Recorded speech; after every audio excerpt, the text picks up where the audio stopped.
도시에서의 여론과 시민 참여 3차 시 환경 갈등 관리를 위한 공론조사의 적용 사례.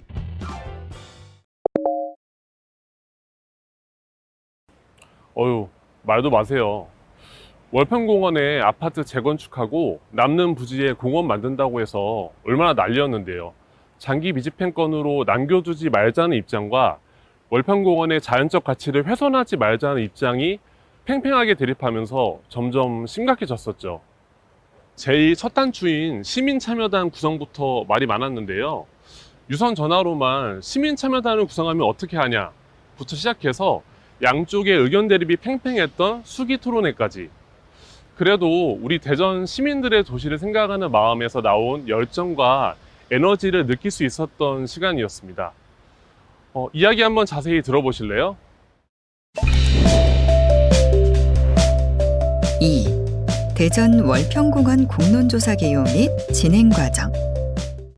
공론조사 사례에 대해 더 자세히 살펴보면 대전 월평공원은 대전의 주요 하천인 갑천과 유등천이 흐르고 도마동, 월평동, 갈마동에 걸쳐 위치한 도심 내 근린공원이자 도심 숲입니다.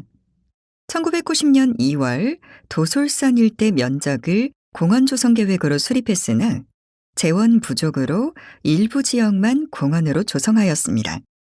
따라서 나머지 대부분의 지역은 장기 미집행 상태로 남아 있었습니다. 문제는 대전시가 장기 미집행 도시공원 지정 해제에 대한 대안으로 월평공원 민간 특례 사업을 추진하면서 갈등이 부상했습니다. 이 민간 특례 사업은 민간 사업자에게 월평공원 부지 내에 비공원 시설인 아파트 건축을 허용하는 것을 조건으로 비공원 시설 이외의 녹지에 공원을 조성하여 지방정부에 기부 체납하도록 하는 방식이었습니다. 즉, 민간 사업자가 수익성 높은 대규모 아파트 단지 건설 수익에 대한 보상으로 대전시에 공원을 만들어 기부 체납한다는 내용입니다. 월평공원 공론화위원회가 구성된 배경을 알아보겠습니다. 초기 민간 특례 사업이 시민 의견 수렴 과정 없이 대전시 주도로 추진되면서 대전시와 주민 간, 주민과 주민 간의 갈등을 유발한 탓에 정책의 수용성이 크게 떨어졌습니다. 갈등이 장기화되자 지역 NGO를 중심으로 공론조사에 의한 문제 해결 방안이 제안되었고 시의원들의 중재로 대전시에서 이를 수용했습니다. 이에 2018년 7월 27일 대전 월평공원 공론화위원회가 구성되었습니다.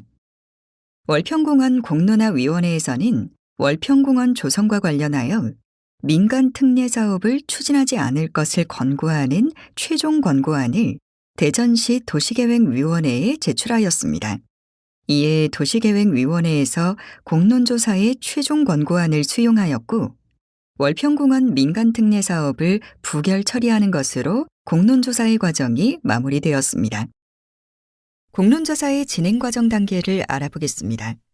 전체적인 진행은 공론화위원회 위원 구성, 이해관계자 협의회 및 검증단 구성, 시민참여단에게 정보 제공 및 학습, 현장 답사를 포함한 1차 수기 토론회, 2차 수기 토론회, 정책 권고라는 공론조사의 일반적인 과정으로 진행됩니다. 진행 과정에서는 이해관계자 협의회와 검증단 운영, 그리고 공론조사 의제 선정을 위한 별도의 시나리오 워크숍을 진행하여 공론조사의 절차적, 내용적 정당성을 강화하고자 하였습니다. 특히 의제 선정 시나리오 워크숍에는 이해관계자 6명 및 이해관계자 추천 전문가 4명뿐 아니라 일반 시민 6명, 중학생 2명, 대학생 4명, 대학원생 2명 등을 포함하여 총 24명이 참여했는데요. 이해관계자 및 시민, 그리고 미래 세대인 학생들이 참여함으로써 의제 선정의 공정성을 확보하고 상호 이해와 신뢰를 형성하고자 했습니다. 시민참여단 구성은 공론조사의 핵심으로 대전시민이라는 모집단을 잘 대표할 수 있는 표본을 선정하는 것이 중요하기 때문입니다. 최초 시민참여단은 성, 연령, 찬성, 반대, 중립 의견을 고려하여 유선 RDD 방식으로 선정한 예비명단 포함 290명으로 구성했습니다. 하지만 무선전화의 사용이 보편화된 시대에 유선전화만으로 시민참여단을 구성하는 방식이 시민참여단의 대표성을 포함하여 시민들에게 동등한 참여의 기회를 제공해야 하는 평등성을 훼손한다는 강한 비판이 제기되었습니다. 특히 민간 특례사업 반대 측에서는 유선전화만으로 선정한 시민참여단으로 공론조사를 진행한다면 공론조사 자체를 거부하겠다는 입장을 발표했습니다. 그러나 유선전화만을 사용해 시민참여단을 구성한 데는 현실적인 이유가 있었는데요. 현행 법의 틀 안에서 선거 관련 여론조사를 제외하고는 무선전화를 암호화한 안심번호를 사용할 수 없고 지역 수준에서 무선전화를 통해 시민참여단을 구성할 경우 상당 수준의 추가 비용과 시간이 소요될 수밖에 없었기 때문입니다. 하지만 대전시의 주요 정책을 시민 수기로 결정하는 첫 사례라는 월평공원 공론조사의 위상을 고려하여 무선전화로 시민참여단을 추가 모집하기로 합의하였죠.